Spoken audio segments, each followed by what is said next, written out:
Salve, queridos!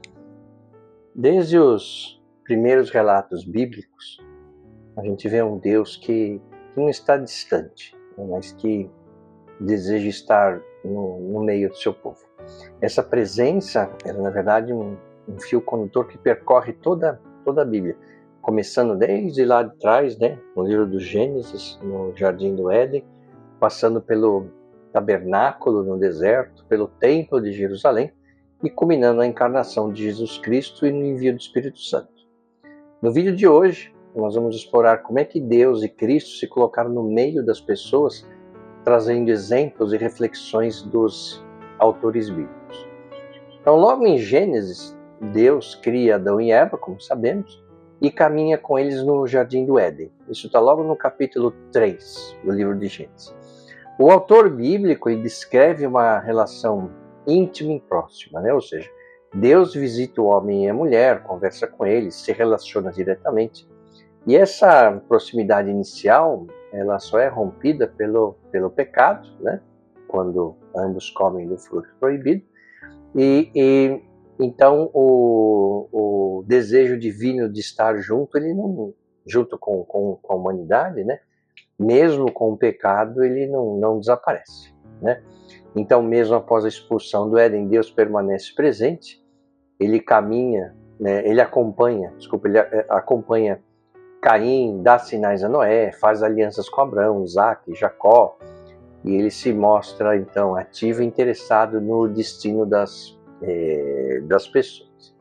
Vocês certamente devem se lembrar na missa, quando o padre diz no início da leitura do Evangelho, né, o padre fala, o Senhor esteja convosco.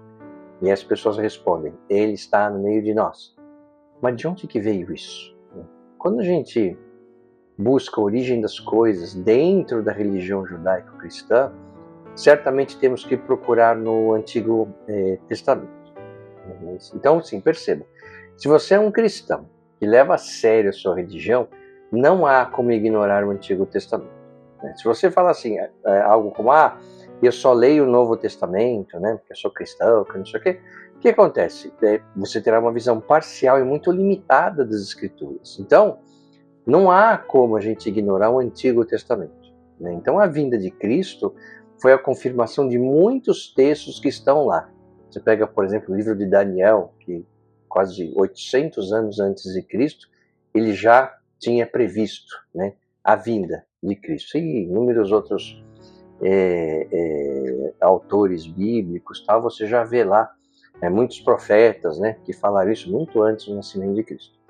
Então, você pode ler as Escrituras apenas no Novo Testamento, evidentemente, mas o que acontece é que a sua compreensão, né, das palavras de Cristo será limitada e incompleta. Né? Por isso eu os estimulo a lerem o Antigo Testamento também, fora que é uma leitura bem legal, né? Tem muito conhecimento lá. Então, vamos ver de onde vem essa afirmação, Ele está no meio de nós, que todo mundo repete na missa. Então, se a gente pega o livro do Êxodo, que como a gente sabe é o segundo livro da Bíblia após Gênesis, lá no capítulo 19, né? Vamos olhar lá no capítulo 19 do livro do Gênesis. Quando Deus dá às tribos de Israel a terra prometida de Canaã, ele escolheu uma das tribos, lembrando, né, são as 12 tribos de Israel, para servir de sacerdócio e comandar o templo e o santuário, que foi a tribo de Levi. Né? Mas o que pouca gente sabe é que esse não era o plano original de Deus. Então, Deus pegou lá, separou das 12 tribos, ele pegou uma específica, que foi a tribo de Levi, e falou assim, essa tribo vai ser responsável, né, a tribo para ser a tribo dos sacerdotes, né, que vai cuidar do templo e tal. Na época não tinha templo, né, no tabernáculo, mas enfim. Mas o plano original de Deus não era esse, né? Deus não queria que a tribo de Levi fosse uma tribo de sacerdotes. Então vamos ao Êxodo aqui, então. O texto do Êxodo, no capítulo 19, no versículo do 1 a 6. Então diz lá, assim, ó. No terceiro mês, depois da saída dos filhos de Israel da terra do Egito, no primeiro dia desse mês, eles chegaram ao deserto do Sinai. Tendo partido de Refidim, vieram ao deserto do Sinai no qual acamparam.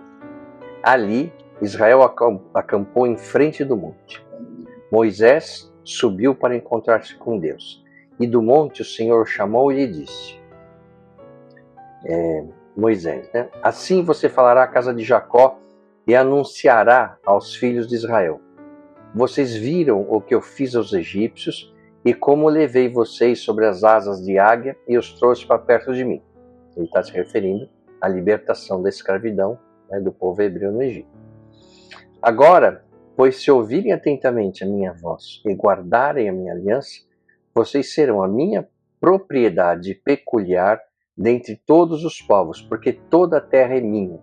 E vocês serão para mim um reino de sacerdotes e uma nação santa. Eu os escolhi porque vocês são especiais. Presta atenção, um reino de sacerdotes e uma nação santa. Essas palavras você falará aos filhos de Israel. Então, Deus queria que os levitas, só os levitas, fossem sacerdotes? Não. Qual tribo que Deus queria que fosse sacerdote? Todas as 12 tribos de Israel, né? Então, no plano original de Deus, todo mundo era para ser sacerdote e comparecer no templo de Deus. Mas se Deus queria que todos fossem sacerdotes, por que só os levitas se tornaram sacerdotes? Então Deus fez uma promessa com Moisés, né? Dizendo, fale para o povo jejuar, se santificar e preparar, e amanhã você vai subir ao monte e o povo vai subir ao monte com você. Vai chegar aqui, né? Vão subir aqui no monte, você e todas as pessoas vão estar aqui comigo. Só que quando o povo chegou, então se purificaram, não sei o que e tal. Só que quando o povo chegou lá, o que aconteceu? Eles amarelaram, né? Eles ficaram com medo de subir. Então eles falam assim, Moisés, na boa, a gente tá com, vá lá você, fala com Deus, quando você voltar, você conta pra gente e tal, e aí a gente acredita no que você falar, tá certo? Só que é interessante, né? O que fez as pessoas terem medo de Deus, né? É porque as pessoas estavam com alguma falta? O que rolou? Né? A gente sabe da história, né? Moisés sobe, recebe as tábuas, quando desce o bezerro de ouro, daquele sarapapá todo, mas enfim, né? Se você quiser saber um pouco mais de detalhes, deixa aqui no canal o vídeo que eu vi sobre Moisés, dividido em 2 partes, lá conto em detalhes essa história. Então, a promessa de Deus é que, tendo uma nação inteira de sacerdotes, os judeus seriam muito maiores, né, que o povo egípcio, que os gregos, os babilônios, porque enquanto esses povos precisavam de um sacerdote para representá-los no santuário, né, nos templos, o judeu não precisaria, né, cada um faria o seu sacrifício como era antes do êxodo. Então, por exemplo, o Noé, que era um pai de família, Abraão, eles faziam sacrifício, né? Todo mundo ia poder celebrar a Santa Ceia, não apenas participar dela. Ou seja, vocês sabem, né? Para celebrar a Santa Ceia, ou a ceia, o sacrifício, tem que ser um sacerdote puro, que não sei o que, certo? Então, por isso que eles tiveram que fazer um templo, porque eles deixaram de ser o templo de Deus, né? Então, assim, você olharia, então, na época, o templo do babilônico, olharia o templo romano, o templo dos egípcios, o templo dos gregos e o povo de Israel, sem nenhum templo. Por quê? Porque todo o povo seria o povo de Deus. Então, assim, mas acontece que eles não entenderam isso, né? Achavam que para serem iguais a todo mundo, eles também tinham que ter um templo, né? Assim também como eles não tinham um rei, e eles queriam, porque queriam um rei. Isso está no livro de Reis, que é um livro que eu recomendo bastante. Tem um vídeo aqui no canal também, que eu brinco, que eu falo que é o Game of Thrones bíblico. Então o povo queria, porque queria um rei, e aí os juízes falaram, não precisa de rei, Deus é o nosso rei. Não, mas a gente quer um rei, E aí tá bom, Deus falou, então vocês querem um rei, eu vou dar um rei para vocês, que foi o primeiro rei judeu, que foi o primeiro rei dos hebreus, que foi quem? Saul, que fez uma lambança, aí perseguiu Davi, que depois virou rei, depois Davi veio Salomão, e aí depois de Salomão, um filho dele, aí começou a dar um monte de rolo, aí entra o livro de Reis, aí você vê que tiro, porrada de bomba para tudo quanto é lado, tá certo?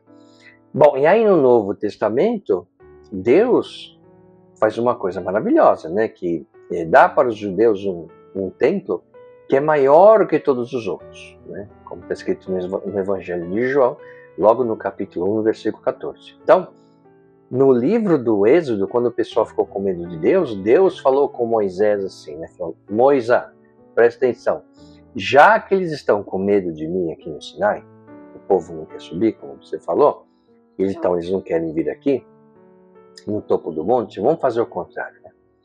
Faz uma barraca para mim, né?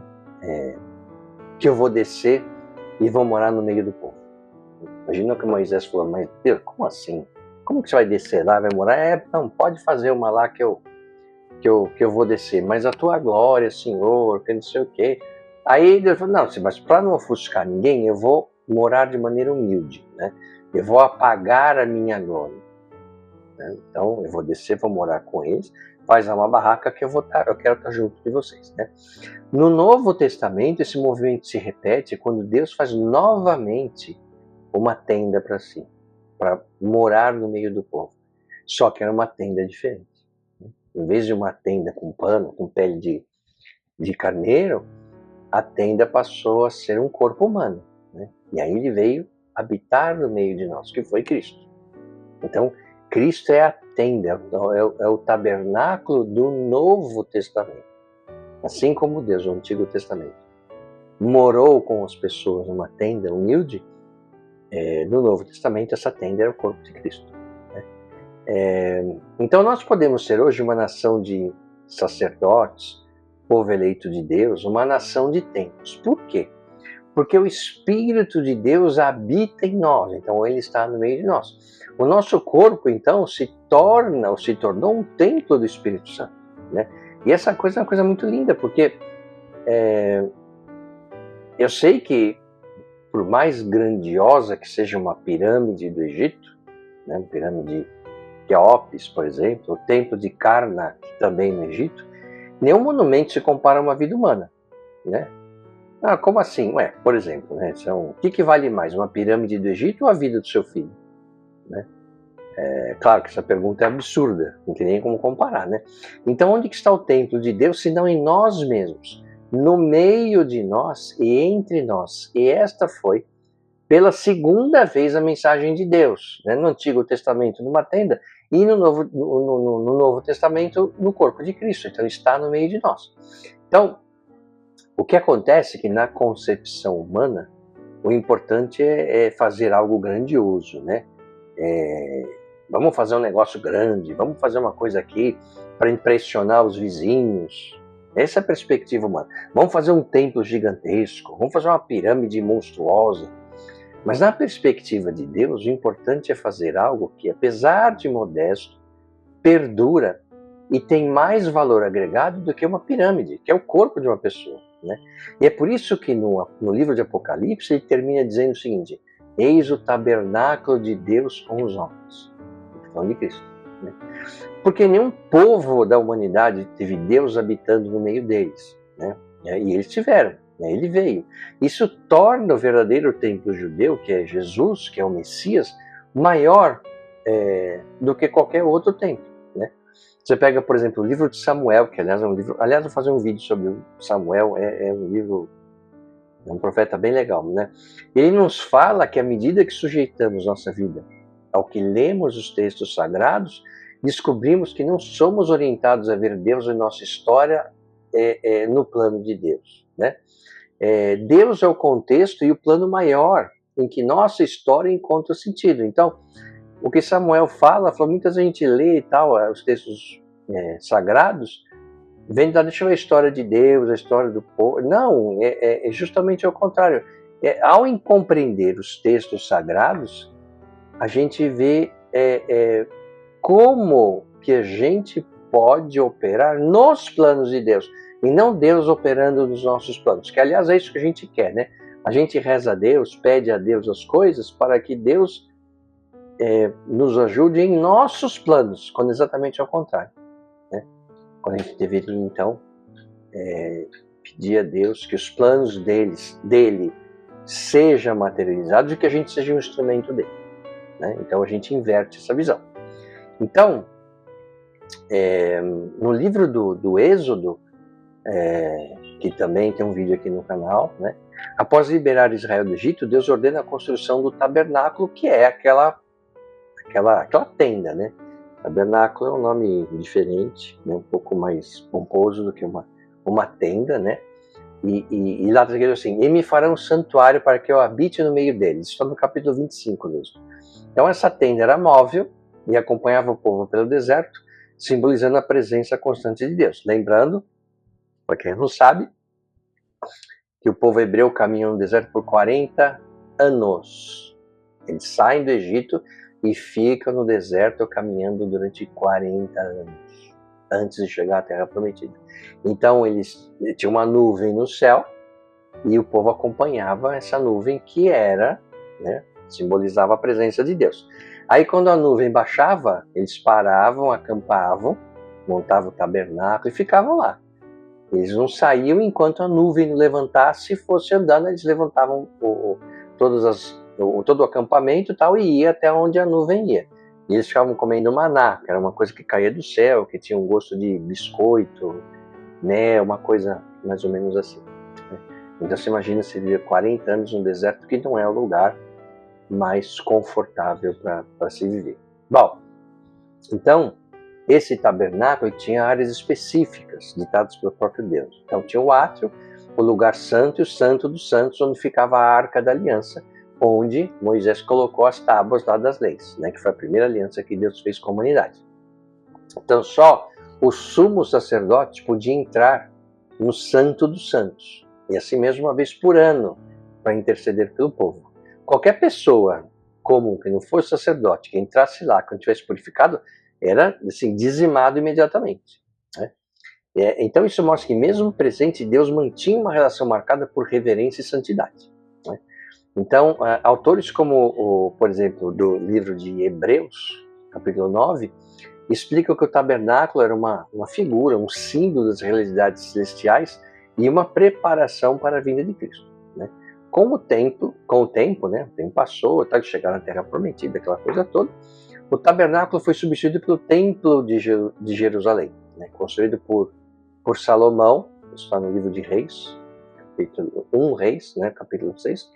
E na inauguração, uma nuvem encheu todo o templo, sinalizando que a glória de Deus estava presente. Isso já está no capítulo 8 do livro de Reis. E o templo se tornou centro espiritual, social e político de Israel. Eu fiz aqui no canal um vídeo sobre o rei Davi. O rei Davi, então, foi o segundo rei do povo hebreu. Teve Saul, depois Davi. E eu contei a história da construção do templo. Então, Davi foi o cara, né? O rei, conquistou tudo, tinha tudo, o cara ganhou todas as batalhas, o cara era o cara, né? Mas ele também pisou na bola com Deus e tal.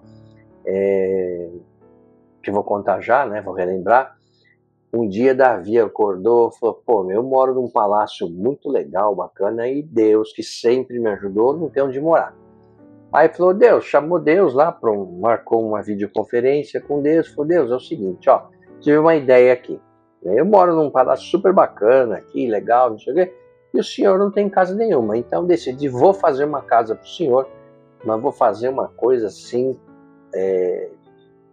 fabulosa. Pode deixar que eu vou caprichar. Aí Deus, ouvindo aquilo, né, com toda a sua paciência, ele falou para Davi: Davi, não carece disso, tá certo? Você não precisa construir. Você acha que eu preciso de uma casa, né? Eu sou dono de tudo, cara. Sou dono da terra, dono do céu, dono dos mares.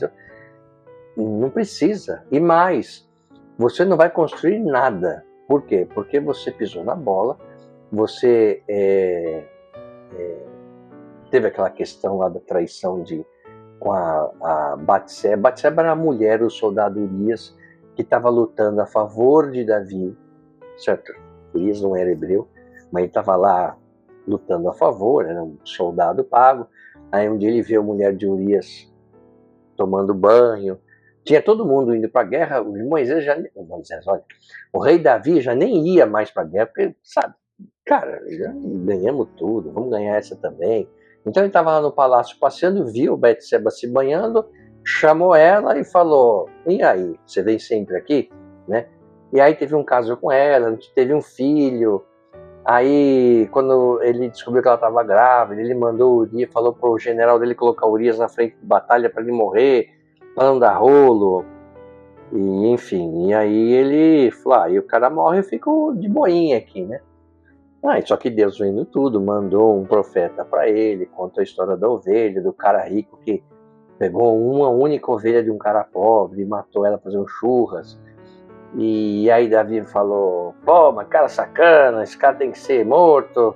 E aí o profeta falou, então, esse cara é você, né? Aí o profeta falou, você pisou na bola, Deus mandou aqui para falar aqui, não sei o que. Então essa foi a mancada do rei Davi. Então, Deus, você não vai fazer isso daí, esse teu tempo, já que você quer fazer, né? Quem vai construir é seu filho, né? Que depois foi o rei Salomão, né? Tanto é que é chamado o quê? O Templo de Salomão, certo? E aí Deus falou para ele, mas, ó, você quer fazer uma casa para mim? Não vai fazer. Eu vou fazer uma casa para você, né? Que é a casa de Davi, que é a descendência do rei Davi. Então eu vou construir essa descendência para você, a casa de Davi, muito embora Deus tinha perdoado Davi, mas falou, sua descendência vai sofrer pela espada por conta do pecado que ele fez com a Batseba.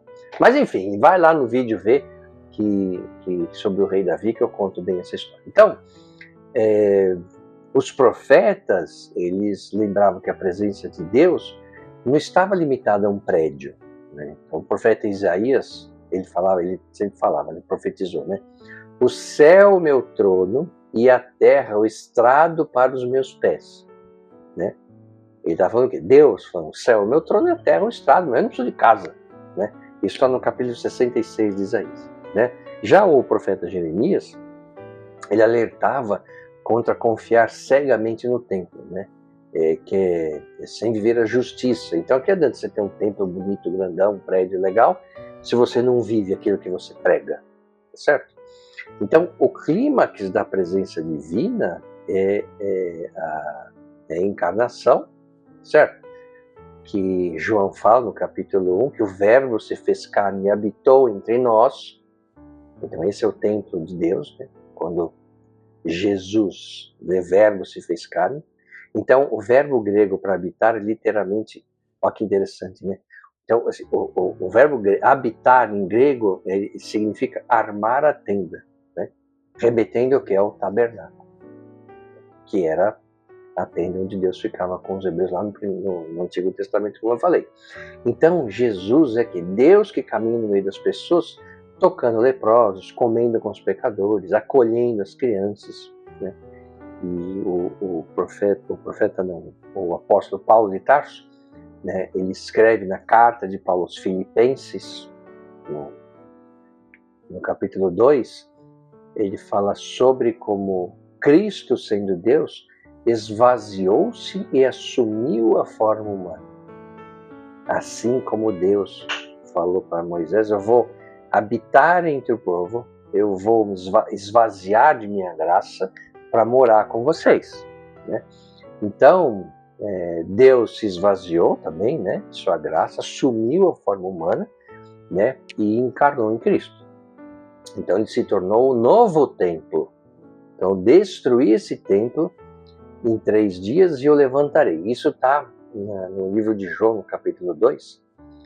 E quando Cristo fala para os apóstolos, que eles estavam falando, né, olha, o templo de Jerusalém, como é um templo bonito, bacana, e realmente era, né? E aí Cristo fala para eles, eu destruirei esse templo e em 3 dias eu levantarei. Ele estava se referindo ao seu corpo, estava se referindo à ressurreição.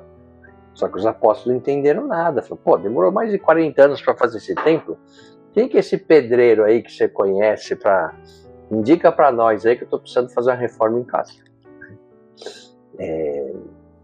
Eles não tinham noção do que Cristo estava falando. Ele estava falando simbolicamente sobre o seu corpo.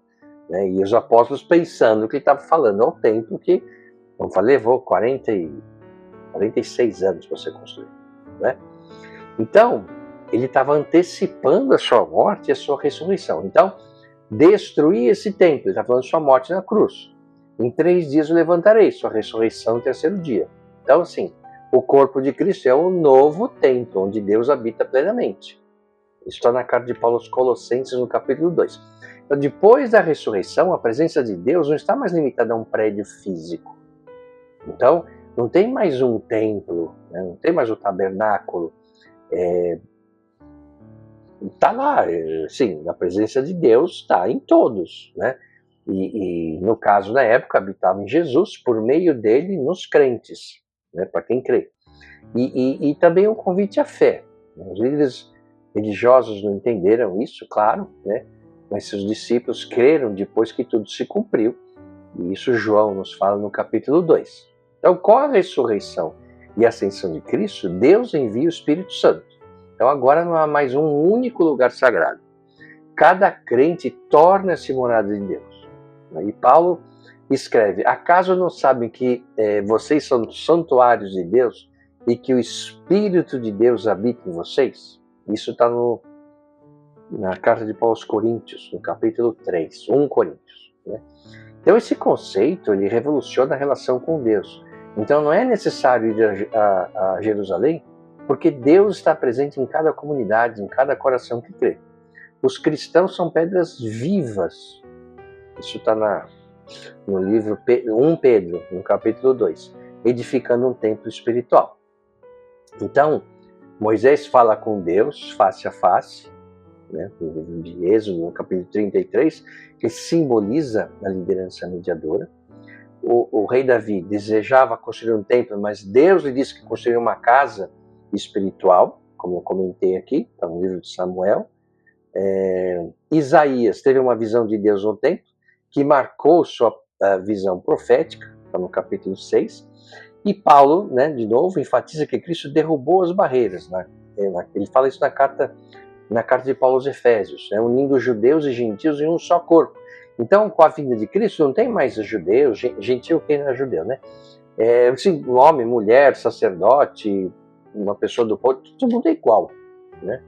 E no livro do Apocalipse, que eu também já fiz um vídeo aqui, João descreve a Nova Jerusalém, que há de vir, segundo ele, onde não há templo, porque Deus mesmo é o templo. Isso no capítulo 21. Então, o nome Emanuel, dado a Jesus, significa Deus conosco. Isso está no livro de Mateus, no capítulo 1. Essa é a promessa que atravessa toda a Bíblia. Então, mesmo quando o povo se afasta de Deus, Deus busca restaurar a aliança. Então, Deus não desiste de nós. Né? No exílio babilônico, ele enviou profetas. Na diáspora, ele sustentou a esperança messiânica. No Novo Testamento, enviou o próprio Filho. Então, você vê, Deus não desiste de nós, apesar de tudo que a humanidade fez e continua fazendo para desagradar a Deus. Então, assim, essa presença não significa ausência de sofrimento, mas certeza de companhia. Como o Paulo escreveu na carta de Paulo aos Romanos, não poderá nos separar do... ele fala assim: nada poderá nos separar do amor de Deus, que está em Cristo Jesus, nosso Senhor. Então, o fato de Deus estar conosco não significa ausência de sofrimento. Né? Você pega uma árvore, um carvalho que é uma árvore maravilhosa, grande, e lá no Oriente Médio tem, tá certo? Então você vê aqueles carvalhos grandes e tal, você olha o tronco do carvalho, cara, ele tá lá, e o carvalho é uma árvore que não perde as folhas mesmo no inverno, então é um símbolo de resistência. E você vê o tronco do carvalho cheio de marcas, cheio de cicatrizes.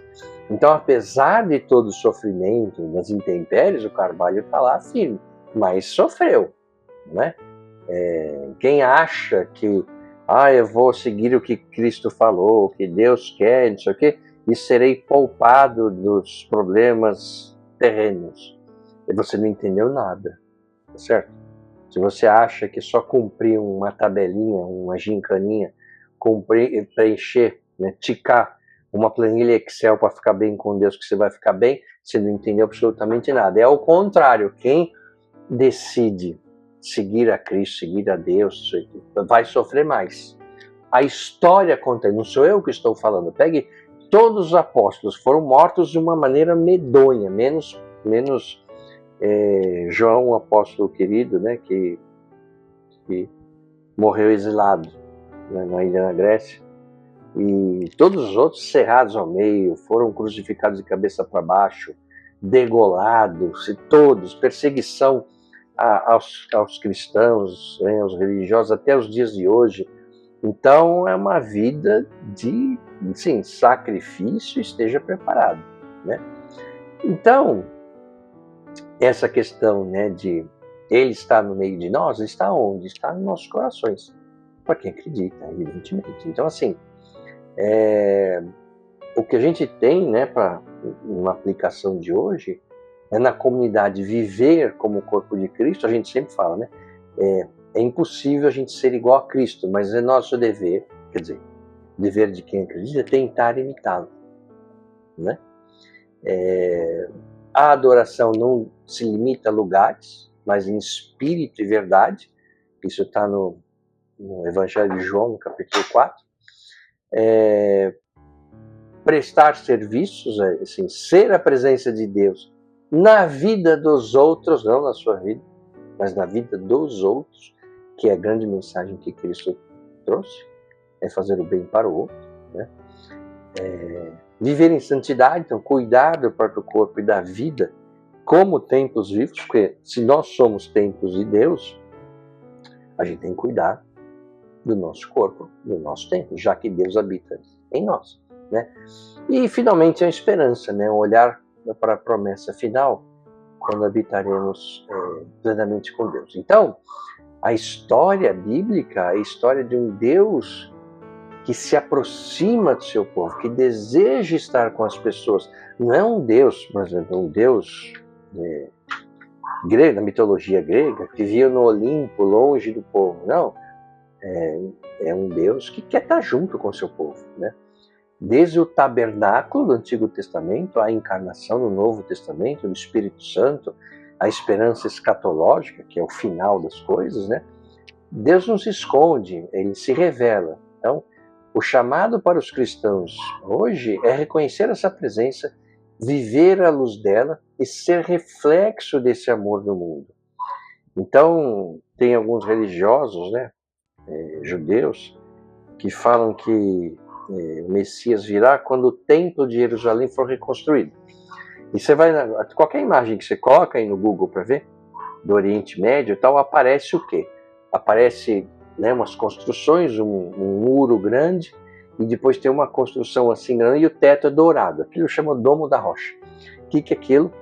É um local, né, onde o povo que acredita no Alcorão, né, só que é onde teve a ascensão de Moisés, certo? Na época eles cuidavam daquele lugar lá, fizeram aquilo, ninguém pode entrar lá, né, se não for da religião, se não seguir o Corão e tal. E aí é um problema, assim, como é que você vai reconstruir o templo, que é o templo de Salomão, com aquele monumento que está lá, que é de outra religião? Você teria que tirar aquilo de lá dali. Mas vai, Terceira Guerra Mundial, não tem como mexer naquilo, né? O que Cristo fala, cara, esquece um templo físico. Na verdade, o templo de que somos nós, então ele está no meio de nós, é isso. Nós somos os templos de Cristo, tá certo? Todos nós, né, que acreditamos e tal. Então, ele está no meio de nós. Então, ele está no meio de nós, dentro de cada um de nós, dos nossos corações, e no meio do povo. Então, como era o tabernáculo, como era o templo de Jerusalém, e agora na encarnação de Cristo. Então, essa é a questão, né? Quando você for à missa e o padre falar e você responder, ele está no meio de nós. Você sabe o que significa essa mensagem maravilhosa aí que Cristo nos deixou. Ok? Então, um abraço e até o próximo vídeo. O que você acaba de assistir é um resumo, está repleto de simplificações. Mas a visão geral é esta mesmo. Agora, se você quiser saber como de fato tudo aconteceu, aí você vai ter que ler a Bíblia.